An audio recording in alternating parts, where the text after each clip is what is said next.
Hello, this is a short presentation on plating the table. Simple techniques that work in our dining room and many others. One of the first things you should always do when considering how you're going to serve plated food to your table is consider the table type you'll be working at. This is easily done as your assignments are prearranged on ULearn. Each table style has its own set of techniques that apply to that table.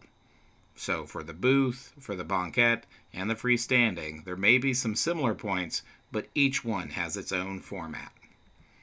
Let's start with the simplest, booth delivery.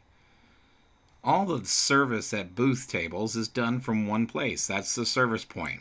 That's one of the things that makes it easy. The part that makes it hard is you have to serve the back and the front from that same position.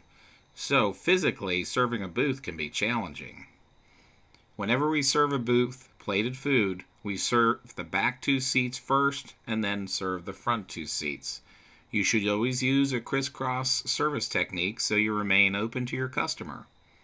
When clearing a booth, just do it the opposite way you served it. So we would clear seats 1 and 4 and then clear seats 2 and 3. Let's take a closer look. Here's our magic booth, 4 seats, and of course the service point. When delivering, you're going to serve 2 and 3, and then 1 and 4. Let's see it a little clearer. Take your left hand to serve seat 3, deliver the plate. Take your right hand to serve seat 2, deliver the plate. And then to the front of the table, left hand to 4, right hand to 1. And that's how you serve a booth. Let's take a look at a banquette. This should be a little simpler than a booth as it has 2 service points. You should serve the side that you choose and complete that side before you move on to another. Use your crisscross technique as you want to remain open throughout service. Taking a look here, we've got our magic table, our first service point, and we're going to take the plate in our left hand and serve it across to seat 2. We'll also take the plate in our right hand and serve seat 3. Moving ourselves to the other service point, left hand goes to seat 4, and then right hand goes to seat 1. It's about as simple as it gets. Our most challenging table is the freestanding delivery table. Although it's physically easy to reach all the points you're serving, it's mentally more challenging as you have to consider a couple extra things. So, some of the key points: serve from the side you're most comfortable. That means if you're a lefty and it's easier to do the work with your left hand, then do so. If you're a righty, then follow your right hand. A key to everything we do is being open to our guests at all times. Each time you approach the table, you want to establish a consistent flow that you use to walk around the table. The simplest way to follow that is always walk forward.